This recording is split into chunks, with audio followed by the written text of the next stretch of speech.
Marcus Thornton built his fortune the hard way. Started with nothing but a laptop and a dream in a studio apartment in Brooklyn, turned it into Thornton Analytics, a data security empire worth $3.7 billion. By 42, he had everything money could buy. A 12-bedroom estate in Greenwich, Connecticut, private security, a garage full of cars he never drove, meetings with senators and tech giants who needed his expertise. But money couldn't buy back what he'd lost. 3 years ago, his wife Rachel died in a car accident on the Merritt Parkway. Black ice, wrong place, wrong time, gone in an instant. She'd been coming home from a doctor's appointment, 7 months pregnant with their triplets. The doctors managed to save the babies, delivered them at 29 weeks, kept them alive in incubators for 2 months, while Marcus sat in the NICU and tried to understand how he was supposed to be a father to 3 premature infants when his wife, the woman who was supposed to do this with him, was gone. The triplets survived. Ethan, Olivia, and Noah. Beautiful children with Rachel's dark hair and his blue eyes. But something was wrong from the beginning. They didn't make eye contact, didn't respond to their names. By 18 months, none of them were speaking. By 2 years old, the diagnosis came from 3 different specialists, all saying the same thing. Severe autism spectrum disorder. All 3 children. Nonverbal, likely to remain so. Sensory processing issues. Significant developmental delays.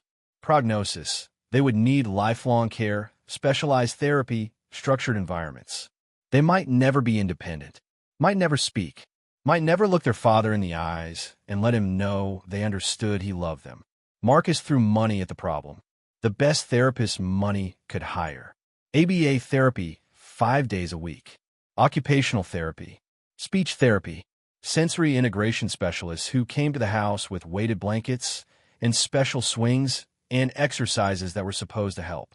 It cost him $40,000 a month, and nothing changed. The children stayed locked in their own worlds. Ethan lined up toy cars in perfect rows and screamed if anyone touched them. Olivia rocked in the corner, hands flapping, humming the same tuneless sound for hours. Noah covered his ears and melted down at the slightest unexpected noise, throwing himself on the floor, inconsolable. Marcus stopped trying to connect. What was the point? They didn't know who he was. Didn't respond when he entered a room. Didn't reach for him when they were upset. So he did what he knew how to do. He worked 18-hour days. Business trips to San Francisco, London, Tokyo. Board meetings and conference calls, and anything that kept him from walking into that house and facing 3 children who would never call him daddy. He told himself he was providing for them, making sure they'd have the best care, the best resources for the rest of their lives. But really, he was just surviving, breathing but not living, going through motions while his heart stayed frozen in the moment he'd gotten that phone call 3 years ago. The one that started with "Mr. Thornton, there's been an accident." The camera system was installed after the 5th caregiver. Marcus had started keeping count after the 3rd. One stole jewelry from Rachel's closet. Things he hadn't been able to bring himself to pack away yet. Her grandmother's pearls. The diamond earrings he'd given her on their anniversary. Gone, along with the woman he'd hired through an agency that promised thoroughly vetted, trustworthy professionals. The 4th caregiver lasted 2 months before Marcus caught her on her phone during therapy sessions, ignoring the children while they melted down around her. She was texting her boyfriend, planning a vacation funded by the generous salary Marcus paid her to actually care for his kids. The 5th one leaked to the press. Sold a story to a tabloid about billionaire tech mogul's tragic secret. 3 autistic children he can't handle. Photos of the triplets during meltdowns, their faces visible, their privacy destroyed. Marcus settled the lawsuit out of court for $2 million and installed cameras in every room except the bathrooms. The 6th caregiver quit after 3 weeks. Said the children were too difficult, that she wasn't trained for this level of need. The 7th stole prescription medications from Marcus's medicine cabinet. The 8th posted videos of the children on TikTok without permission, calling them the most challenging case I've ever worked. The 9th, 10th, and 11th didn't steal or exploit. They just left. No notice, no explanation. Walked out because caring for 3 nonverbal autistic children was harder than the paycheck was worth. By the time Marcus hired caregiver number 12, he'd stopped believing in trust. He'd stopped believing in people. The camera system wasn't just for security anymore. It was his only way of knowing what happened to his children when he wasn't there, which was most of the time. Every night, he sat in his study with a glass of bourbon he didn't drink and pulled up the camera feeds on his laptop. Watched the triplets through screens because he couldn't bear to watch them in person. Watched them line up cars and rock and cover their ears and exist in worlds he couldn't reach. Watch caregivers go through the motions. Professional, competent, doing exactly what the therapy protocols required, but never really seeing his children. Never treating them like human beings who were trapped, not broken. Just completing tasks, following schedules, collecting paychecks. Marcus told himself he was protecting his children, making sure no one else hurt them, stole from them, exploited them. But really, the cameras were his way of staying distant, of observing without participating, of being present without actually being there. Trust was a luxury he couldn't afford anymore. Not after Rachel died. Not after 11 people proved that everyone has a price, everyone leaves, everyone fails.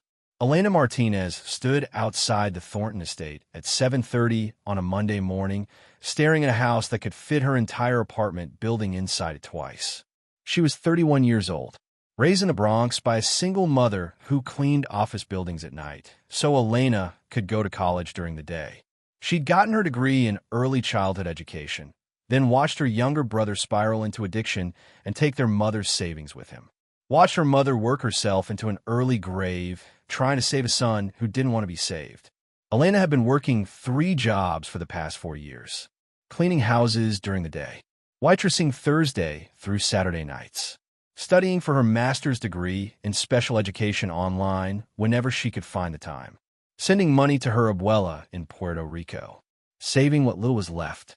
When the employment agency called about a live-in position with a high-profile family in Greenwich, Elena almost said no. She didn't do live-in work, didn't trust situations where she'd be isolated, dependent on an employer for housing and food and everything else. Ms. Martinez, he said, voice flat, professional but devoid of warmth. Come in. He led her through rooms that felt more like a museum than a home. Everything perfect, nothing lived in. The silence pressed against Elena's ears, heavy and wrong. My children are autistic, Marcus said without preamble, stopping in the hallway. All 3 of them. Nonverbal. Significant sensory issues. They don't respond to their names. They don't make eye contact. They need constant supervision and structured therapy protocols. Elena nodded, listening. I've had 11 caregivers before you, he continued. Some stole. Some quit. Some failed in ways I'm still paying lawyers to clean up. So I'll be direct. This house has cameras in every room. I will be watching. I will be monitoring. If you have a problem with that, we can end this conversation now. I don't have a problem with that, Elena said quietly. Marcus studied her face like he was trying to find the lie, the angle, the moment when she'd reveal herself as just another person who'd disappoint him. The children follow strict schedules, he said. Therapy sessions every morning. Sensory breaks every 2 hours. Specific foods prepared specific ways. There are binders in the kitchen with all the protocols. You follow them exactly. No deviation. No bonding. No getting attached. You're here to provide care, not to be their mother. Do you understand? Elena held his gaze. I understand. When can you start? Today. Something flickered in Marcus's eyes. Surprise, maybe, or suspicion. He gestured toward a doorway. They're in the sensory room. Elena looked inside and felt her heart crack open. 3 small children, 4 years old, according to the file she'd been sent. Ethan, with dark curls that fell into his eyes, sat in the corner arranging toy cars in a perfectly straight line. Olivia rocked near the window, hands flapping rhythmically, humming a sound that wasn't quite music. Noah crouched by a bookshelf, hands pressed over his ears, eyes squeezed shut like the world was too loud, too bright, too much. Beautiful children. Trapped children. Children who'd lost their mother before they could even remember having one. Elena's throat tightened. She knew that look. had seen it on her brother's face in the weeks before he overdosed. That expression of being so far inside yourself that the outside world became impossible to navigate. "I'll get my things from the car," Elena said softly. That first day, Elena didn't try to fix anything. Didn't try to reach the children or change their routines or prove she was different from the 11 women who'd come before her. She just moved through the house, quietly, learning the space, observing. She read through the binders Marcus had mentioned. Pages and pages of protocols, therapy schedules, behavioral charts, lists of foods each child would tolerate, activities that were safe, scripts for managing meltdowns. Everything clinical, everything designed to manage symptoms, not reach the human beings underneath. Elena watched the therapists come and go. Watched them work with the triplets using flashcards and reward systems and structured activities that the children tolerated but didn't engage with. Watched Ethan line up cars while the therapist tried to redirect him to more appropriate play. Watched Olivia rock while someone tried to physically stop the movement. Watched Noah scream when unexpected sounds triggered him. Watched adults try to extinguish the behavior instead of understanding the fear underneath it. If you're enjoying this story so far, don't forget to hit the like button and subscribe. Drop a comment telling me where in the world you're watching from. I love hearing from you. That first night, after the therapist left and Marcus disappeared into his study, Elena sat on the floor of the sensory room. Not close to the children. Not trying to engage. Just present. She started singing. Softly, in Spanish. A lullaby her abuela used to sing. Duerme, duerme. Negrito, que tu mama está en el campo negrito. Sleep, sleep, little one. Olivia's rocking slowed. Just slightly. Elena kept singing, kept her voice low and steady. Not performing, not trying to get a reaction, just filling the silence with something warmer than the clinical quiet that usually lived in this house. Ethan's hands stilled on his cars. He didn't look at her, but his body angled slightly in her direction. Noah's hands lowered from his ears, just an inch, testing whether the world might be safe enough to let in. Elena sang until the children's breathing evened out, until Olivia's humming shifted, matching the melody of Elena's lullaby, until Ethan picked up a car and moved it, not in a line, but in a small circle like maybe he was ready to try something new. And upstairs in his study, Marcus pulled up the camera feed from the sensory room and watched a woman he'd hired 6 hours ago do something none of the trained professionals had managed. She sat with his children without trying to fix them. She sang to them without expecting them to sing back. She saw them not as problems to solve, but as people worth knowing. Marcus closed the laptop before he could let himself hope. Hope was dangerous. Hope led to disappointment. Hope meant setting yourself up to be destroyed when the person you trusted inevitably left. But somewhere deep in his chest, in a place that had been frozen for 3 years, something small and fragile began to thaw. By day 3, Elena stopped following the binders. Not completely. She still maintained the children's schedules, still made sure they ate the foods they'd tolerate, still created the structured environment they needed. But she added things that weren't in the protocols. Small things, soft things, things that made the house feel less like a therapy clinic and more like a home. She started playing music during meals. Not loud, not jarring, just gentle instrumental pieces that filled the silence without overwhelming. Ethan's shoulders relaxed when he heard it. Olivia stopped rocking long enough to tilt her head, listening. She brought plants into the sensory room. Nothing dramatic, just a few small succulents on the windowsill. Living things that grew and changed and reminded everyone that life wasn't supposed to be static.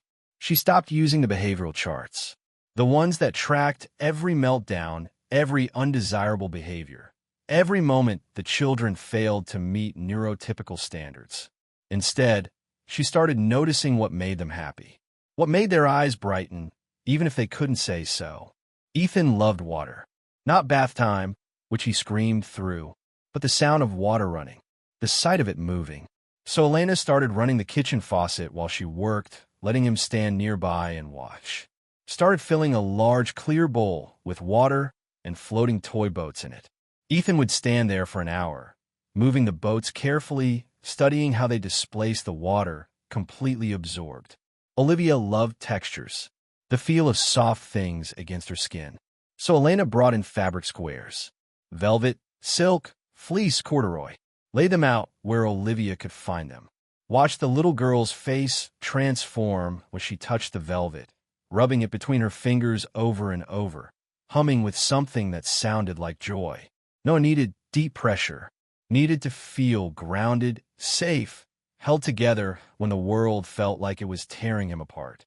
The weighted blanket helped, but what helped more was Elena sitting next to him, not touching, just close. Solid. Present. A reminder that he wasn't alone in his overwhelming world. She started talking to them. Not the scripted language from the therapy protocols, not this "say juice, can you say juice?" that the speech therapist used. Just natural conversation, like they were people who could understand, even if they couldn't respond. "I'm making lunch now," she'd say, moving around the kitchen. "Grilled cheese for Ethan, plain pasta for Olivia, chicken nuggets for Noah." My abuela would say, "I need to add vegetables, but we'll work up to that, won't we?" She told them about her day, about the book she was reading, about memories from her childhood. She told them about her mother, about her brother, about losing people and somehow learning to keep going. "My mama used to say God doesn't make mistakes," Elena said one afternoon, sitting on the floor near where Noah was building with blocks.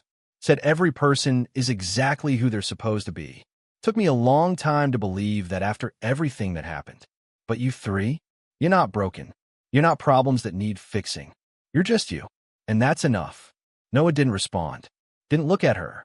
But his hands stilled on the blocks for just a moment. In his study, Marcus watched through the cameras and felt something uncomfortable twist in his chest. This woman wasn't following the protocols he'd paid specialists thousands of dollars to develop. She was talking to his children like they could understand, playing music that wasn't on the approved sensory diet, bringing in items that hadn't been vetted by the occupational therapist. She was breaking every rule, and his children were responding. Ethan had started making eye contact with her.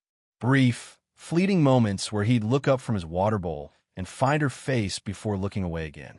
Small, but more than he'd done with anyone else in 3 years. Olivia had stopped the constant rocking when Elena was in the room. Still stymied, still flapped her hands, but the desperate, endless quality had eased. Like she didn't need to regulate herself as intensely because Elena's presence did some of that work for her. Noah's meltdowns had decreased. Not disappeared, he still got overwhelmed, still screamed when unexpected sounds startled him. But they were shorter now, less intense, and afterward, he'd crawl into the corner where Elena always sat and let her be near him while he recovered. Marcus pulled up research late at night, studies on autism and music therapy, articles about sensory integration and the importance of following the child's lead, academic papers that validated everything Elena was doing instinctively, without training, without credentials, without any of the expensive certifications the previous caregivers had boasted about. She was right. The specialists were wrong. Or not wrong, exactly, but incomplete. They've been so focused on modifying behavior that they've forgotten to connect with the children underneath it. Marcus closed his laptop and sat in the dark, gripping his bourbon glass with white knuckles.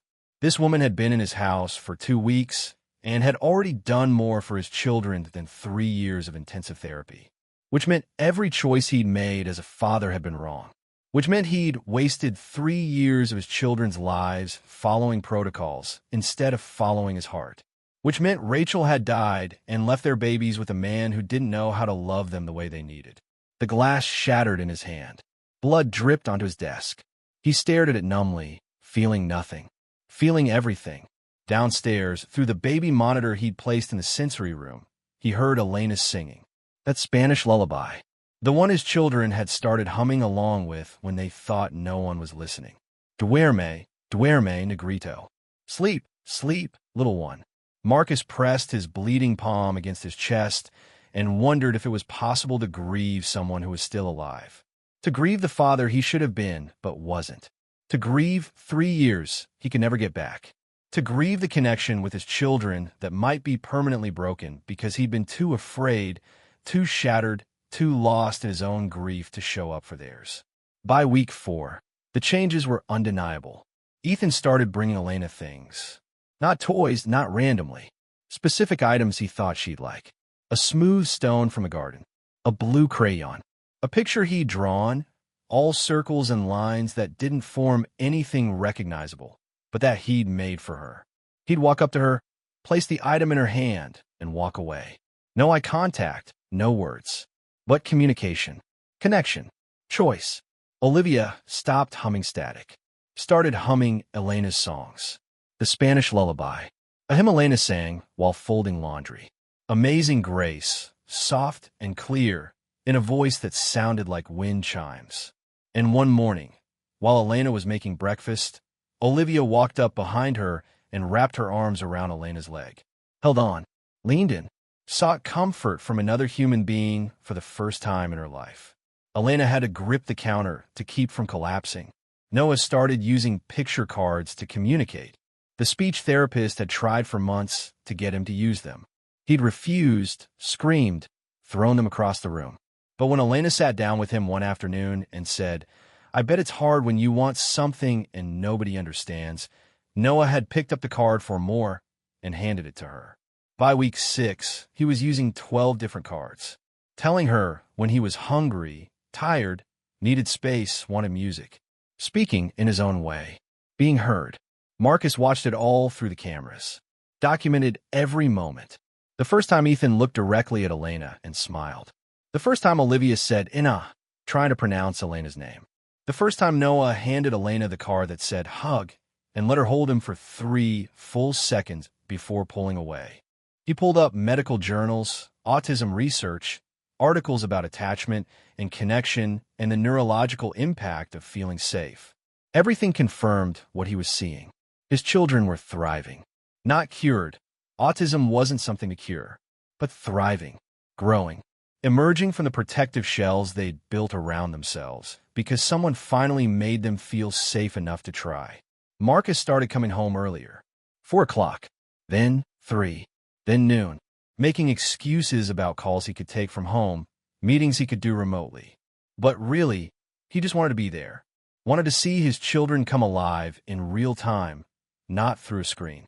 He'd stand in doorways watching Elena work. Watching her sit on the floor building towers with Ethan, letting him knock them down and rebuild them however he wanted. Watching her braid Olivia's hair with such gentleness it made his throat ache, singing while she worked. Watching her give Noah the space he needed during a meltdown, sitting across the room, just present, letting him know he wasn't alone in his overwhelming feelings. She never demanded affection, never forced connection, just offered it consistently, patiently, and let the children come to her when they were ready. One Saturday morning, Marcus walked past the living room and heard something that stopped him cold. Laughter. Real laughter, bright and clear and full of joy. He moved to the doorway and looked inside. Elena was on the floor with all 3 children, playing a game she'd invented. She'd hide a toy under one of 3 bowls, mix them up, and let the children guess where it was. When they found it, she'd cheer and clap, and they'd giggle, this pure sound of delight that Marcus hadn't heard since before Rachel died. Ethan was watching Elena's face, tracking her expressions, reading her emotions. Eye contact sustained, purposeful, connected. Olivia was reaching out, pointing to bowls, participating without fear. Noah was laughing, head thrown back, mouth open, laughing like the world wasn't too much, like joy was safe, like he was just a little boy playing a game with someone he loved.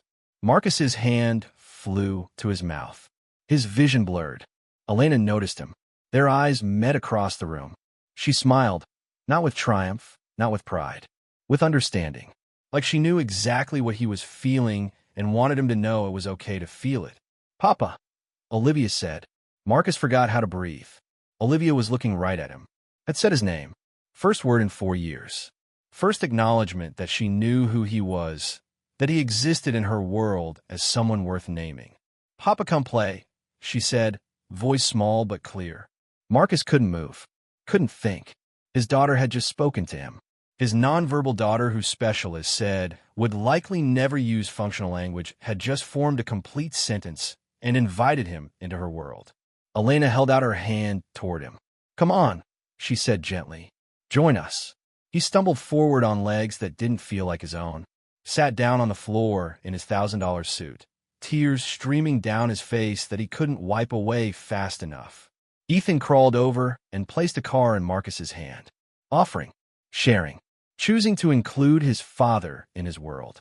Noah moved closer, not touching but near, close enough that Marcus could feel his son's presence, solid and real and alive. Which bowl? Elena asked, mixing them up with exaggerated movements that made the children giggle. That one, Marcus said, pointing, his voice wrecked. Olivia lifted the bowl. The toy was there. She clapped her hands, and her brothers joined in, and Marcus sat in the middle of his living room playing a simple children's game and feeling more whole than he'd felt in 3 years. When the game ended, when the children wandered off to their own activities, Marcus stayed on the floor. Elena sat beside him, not too close, respectful of space and boundaries and the fact that he was her employer. Thank you, Marcus whispered. Thank you for giving them back to me. They were always here, Elena said quietly. They were just waiting for someone to meet them where they were instead of trying to make them be somewhere else. Marcus looked at her then, really looked, at this woman who'd walked into his broken home with nothing but patience and love and an instinct for healing that couldn't be taught. At this woman who'd succeeded where every trained professional had failed. At this woman who'd brought his children back to life. And he felt something dangerous bloom in his chest. Something that went beyond gratitude. Something that terrified him because it meant caring about someone again, trusting someone again, risking the kind of pain he'd sworn he'd never survive twice. If you're hooked on this story, make sure to subscribe and turn on notifications so you never miss an upload. Your support means everything and helps me bring you more emotional stories like this one. 2 months in, Marcus had a crisis at work. A security breach at a major client system. $500 million on the line if he couldn't fix it. He left for the office at 5 in the morning, told Elena he'd be gone all day, possibly all night. The crisis took 8 hours to resolve. By 2 in the afternoon, Marcus had saved the client, secured the contract, and earned his company $15 million. His team wanted to celebrate. His CFO suggested dinner, drinks, and night out. Marcus said no. He wanted to go home, needed to go home, to see his children, to be present for their afternoon routine. Something had shifted in him over the past 2 months. Work used to be everything. Now it felt like an interruption. He didn't call ahead, didn't announce he was coming. Just got in his car and drove the 40 minutes back to Greenwich, pulled into his driveway at 3:15, grabbed his briefcase, and walked through the front door. Music was playing, not the gentle instrumental pieces Elena usually chose. Something with a beat, something bright and joyful. And voices. His children's voices, not crying, not screaming. Singing. Marcus dropped his briefcase. It hit the marble floor with a thud he barely heard over the sound of his heart hammering against his ribs. He followed the sound to the living room. Elena was in the center of the space, holding Olivia's hands. Ethan and Noah stood nearby, watching, waiting. The furniture had been pushed back, creating an open area. Ready? Elena asked. 1, 2, 3, dance. And they did. All 4 of them. Elena and Olivia spinning in a circle, laughing. Ethan jumping, actually jumping, arms flailing with uncoordinated joy. Noah clapping his hands to the beat, moving his body, participating in a group activity without melting down. Again, Olivia shouted. Actual words, clear and enthusiastic. Dance again. Elena laughed and started the music over. They danced together, all 3 children engaged, happy, alive. Moving to music, following rhythms, coordinating with other people. Everything the specialist said they'd never be able to do. Marcus's knees went weak. He grabbed the door frame, vision swimming, chest cracking open. His children were dancing. His autistic children, who couldn't tolerate being touched, were holding hands with Elena and spinning and laughing and dancing. The world tilted sideways. Elena noticed him first. The smile on her face faltered when she saw his expression, but she didn't stop the music, didn't break the magic happening in that room. She just held his gaze for a moment, letting him see it all, letting him witness the impossible. Ethan turned and saw Marcus. Papa, he called out. Not just acknowledgement. Excitement. Papa, dance? Marcus couldn't move. Couldn't speak. Couldn't process what was happening. Elena released Olivia's hands and moved toward him. Marcus, she said softly, just for him. Come join us. But he couldn't. Because looking at his children like this, so different from the silent, unreachable beings they'd been 3 months ago, all he could think was, she did this. Not me. A stranger walked into my house and gave my children everything I couldn't. And the gratitude that had been growing in his chest twisted into something uglier. Something that tasted like shame and felt like jealousy. Papa! Olivia ran toward him, arms outstretched, ready for a hug she'd never initiated before. Marcus stepped back. He saw hurt flash across her face. Saw Elena's expression shift from joy to confusion. Saw Ethan's smile fade. Saw Noah's hands go up to cover his ears like he could sense something bad was about to happen. We need to talk, Marcus said to Elena, his voice cold. Professional. In my study. Now. He turned and walked away, leaving his children standing in the middle of the living room. The music still playing, the magic shattered. In the study, Marcus paced like a caged animal. Elena stood by the door, hands clasped in front of her, waiting. What were you thinking? Marcus demanded. Elena blinked. I'm sorry. Dance parties? Music that loud? Physical contact without warning? You're overstimulating them. You're creating expectations they won't be able to maintain. You're setting them up for massive regression when reality doesn't match whatever fantasy you've built. Marcus, they were happy. They were manic, he interrupted. Dysregulated. This isn't sustainable care, Elena. This is you playing house with children who need actual therapeutic intervention. Elena's face hardened. They've made more progress in 2 months than they did in 3 years of your protocols. Because you're giving them false hope. Marcus's voice rose. You're making them think life can always be music and dancing and games, and it can't. The real world doesn't work that way. They need to learn to function in society, not just exist in whatever bubble you've created where everything is perfect. I'm not creating a bubble. I'm creating a home. There's a difference. You're creating attachment. Marcus shot back. Olivia called for you this morning when she woke up. Not me. You. Ethan brought you another drawing yesterday. Not me. Noah uses his communication cards with you. Not with me. You're replacing me in their lives. Elena stared at him. That's what this is about. You're jealous. I'm protecting my children. From what? From being loved? From feeling safe? From having someone show up for them every single day? From losing someone else? Marcus shouted. The words echoed in the study, hung in the air like something physical. They lost their mother. They've lost 11 caregivers who promised to take care of them and then left. And now they're attached to you. They love you. And when you leave, when you get tired or bored or find a better job or meet someone or realize this isn't what you want anymore, they're going to be destroyed. Again, and I won't be able to put them back together. Again. Elena's eyes filled with tears. I'm not leaving. Everyone leaves, Marcus said, and his voice broke. Everyone dies or quits or finds someone better. That's what people do. So I'm ending this before you can. Ending what? Your employment. I'm letting you go. Effective immediately. The color drained from Elena's face. You can't be serious. I'll pay you through the end of the month. I'll write a reference letter. But I need you out of this house by tonight. Marcus, please. Think about what you're doing. Those children need me. Those children need consistency and professional care. Not someone who's going to break their hearts. Someone like you? Elena's voice was quiet but sharp. Someone who watches them through cameras instead of sitting with them? Someone who works 80-hour weeks to avoid being present?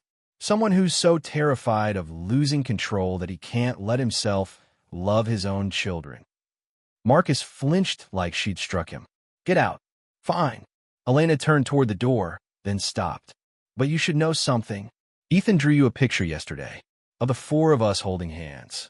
He wanted to give it to you, but you came home after he was asleep. It's on your desk upstairs.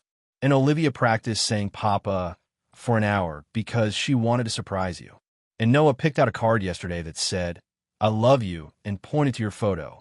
Her voice cracked. They don't just love me, Marcus. They love you. They're just waiting for you to show up and love them back. She walked out, left him standing in his study with words he couldn't take back and a decision he already knew was the worst mistake of his life. Elena packed quickly. The children were having a snack with the backup caregiver Marcus kept on call. She couldn't say goodbye, couldn't look at their faces and tell them she was leaving. So she slipped out the front door with her 2 suitcases and called an Uber and didn't look back, because if she did, she'd break completely. That night, Olivia wouldn't stop crying.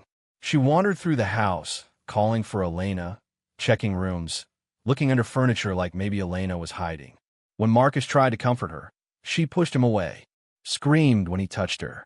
Ethan lined up every car he owned in one long row that stretched across 3 rooms. Wouldn't let anyone near them. Wouldn't eat. Wouldn't sleep. Just sat next to his cars, rocking, eyes empty. Noah's meltdowns came back with a vengeance. 3 in one night. Each one lasting over an hour. He threw things, hit himself, screamed until his voice gave out. And when Marcus tried to hold him, tried to provide the deep pressure Elena used to calm him, Noah fought like Marcus was the danger. By 3 in the morning, all 3 children were in Marcus's bed. Not sleeping, just lying there. Silent again.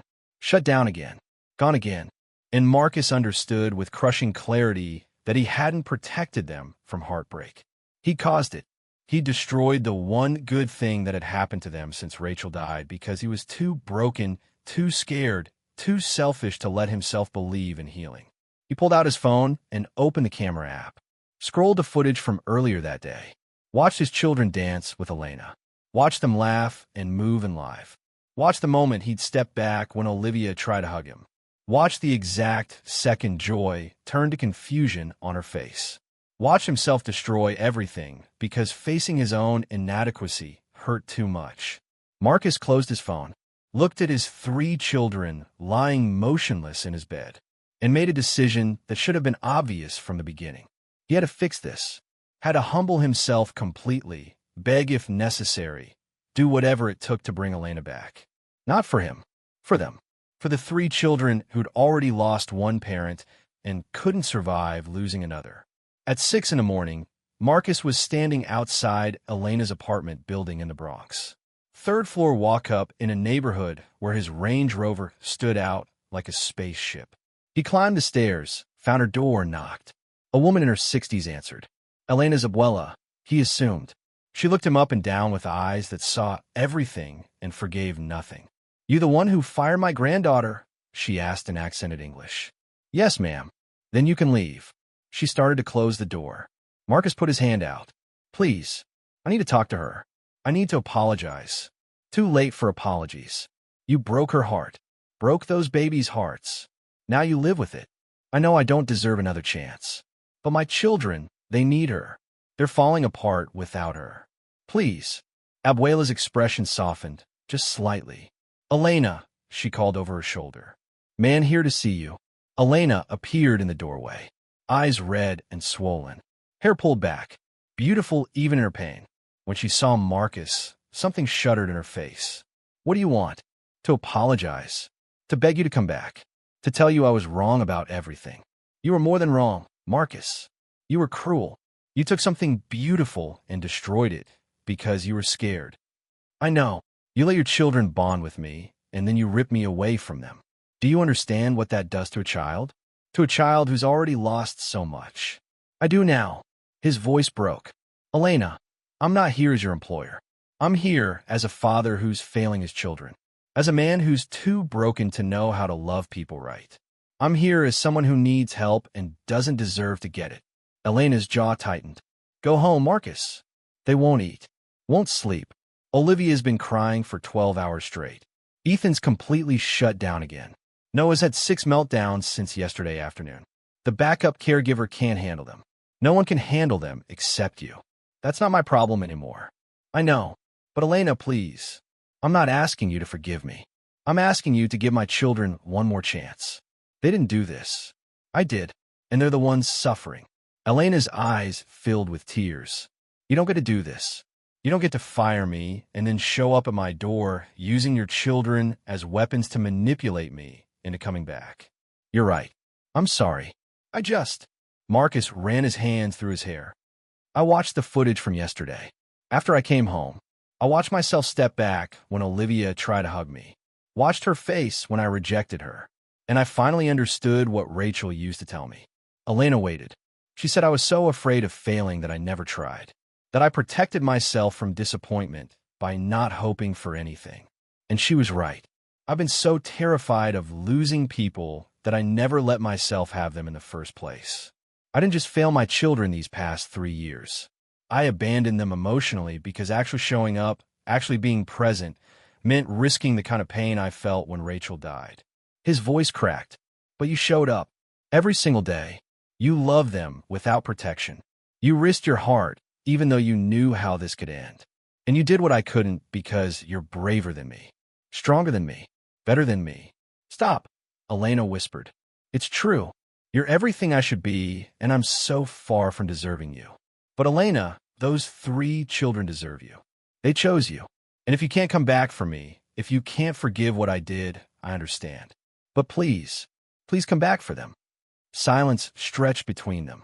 On one condition, Elena finally said, anything. You show up. Actually show up. Cut your hours. Work from home 3 days a week minimum. Be present at meals and bedtime and therapy sessions. Stop hiding behind cameras and bourbon and work. If I come back, I need to know their father is going to be there too. Because Marcus, I can teach them to communicate and regulate and connect. But I can't teach them that their father loves them. Only you can do that. Marcus's throat closed. I'll do it. I'll do anything. I'll restructure my entire life if that's what it takes. Elena studied his face, searching for the lie, the moment when he'd retreat back into fear. Found only desperation and truth. I need to pack, she said finally. Marcus's knees nearly buckled with relief. Thank you. God, Elena, thank you. Don't thank me yet. You broke their trust. Mine too. It's going to take time to rebuild it. And if you ever pull something like this again, if you ever let fear make you cruel, I'm gone for good. Understood. Understood. When they walked into the house 2 hours later, the chaos stopped. Olivia was the first to see Elena. She went still, then started running, screaming, Inna, Inna, Inna, at the top of her lungs. Elena dropped to her knees and caught the little girl in her arms, holding her while she sobbed and clung and repeated, no leave, no leave, no leave, over and over. I'm here, baby, Elena whispered. I'm so sorry. I'm here now, and I'm staying. Ethan appeared in the doorway, saw Elena, dropped the car he was holding, and walked over slowly, like he was afraid she'd disappear if he moved too fast. He pressed his forehead against her shoulder and stayed there, breathing her in, making sure she was real. Noah came last, standing in the hallway, hands over his ears. Elena looked at him and held out one arm while still holding Olivia. Come here, Noah. It's okay. I'm back. He ran, crashed in her so hard, all 4 of them toppled onto the floor in a tangle of arms and tears and relief so profound it felt like resurrection. Marcus stood watching his family knit back together and felt his heart break open in the best possible way. Over the next 3 months, everything changed. Marcus cut his hours to 40 a week. Worked from home Mondays, Wednesdays, and Fridays. Started showing up for breakfast, for therapy sessions, for afternoon playtime. Started learning from Elena how to meet his children where they were instead of trying to make them be where he thought they should be. Elena taught him how to read Ethan's need for water play as regulation, not obsession. How to provide Olivia with the textures she craved instead of trying to redirect her to more appropriate activities. How to give Noah the deep pressure and quiet space he needed without making him feel broken for needing it. Marcus learned to sit on the floor, to build towers that got knocked down, to play the bowl game, to dance badly while his children laughed at him. Most importantly, he learned to be present, to stop watching his life through cameras and start living it in real time. 6 months after Elena came back, Olivia looked up from her breakfast and said, Mama. She was looking at Elena. Marcus's chest tightened, but not with jealousy this time. With recognition, with acceptance, with gratitude that his children had found someone worthy of that title. Elena's eyes filled with tears. She looked at Marcus, uncertain. It fits, Marcus said quietly, if that's okay with you. Elena pulled Olivia onto her lap and held her while she cried. That night, after the children were asleep, Marcus found Elena in the kitchen. She was making tea, still processing the fact that Olivia had called her mama. Elena, Marcus said. She turned. I want to ask you something. And if it's too soon or too much or completely insane, just say so and we'll never speak of it again. Her eyes widened slightly. Okay, I want you to adopt them. Legally. I want their mother to be you, on paper, in court, in every way that matters. Because biology isn't what makes someone a parent. Love is. Showing up is. And you've shown up for them every single day since you walked through that door. Elena's hand flew to her mouth. I'm not asking you to marry me. Marcus continued quickly. I'm not trying to make this romantic or cross boundaries that shouldn't be crossed. I'm just saying my children need a mother, and they've chosen you. So if you're willing, I want to make it official. Yes, Elena whispered. Yes, I'll adopt them. The paperwork took 4 months. The court date was on a Tuesday morning in November. Marcus, Elena, and all 3 children dressed up and went to family court. When the judge asked Elena if she understood the lifelong commitment she was making, she said, I do. These are my children. They've been mine since the day I met them. The judge signed the papers, made it official, made Elena Martinez Thornton the legal mother of Ethan, Olivia, and Noah. They went home and celebrated with cake and dancing, and all 3 children wearing themselves out with joy. That night, after tucking in the triplets together, Marcus and Elena stood in the hallway outside their room. Thank you, Marcus said, for giving them everything I couldn't. You give them plenty, Elena said. You're here. That's what they needed most. They stood in comfortable silence, these 2 broken people who'd somehow built something whole. And in the bedroom behind them, 3 children who'd been told they'd never speak, never connect, never truly live, slept peacefully, knowing they were loved, knowing they had a mother who'd chosen them, knowing their father had finally learned to stay. Because healing doesn't always look like we expect it to. Sometimes it comes wrapped in patience and presence and the willingness to show up day after day, even when nothing seems to be changing. Sometimes family isn't the one you're born into.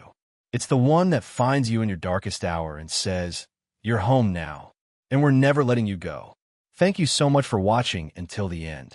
If you love this story, check out the other videos on your screen now. I think you'll really enjoy them. And don't forget to subscribe if you haven't already. See you in the next story.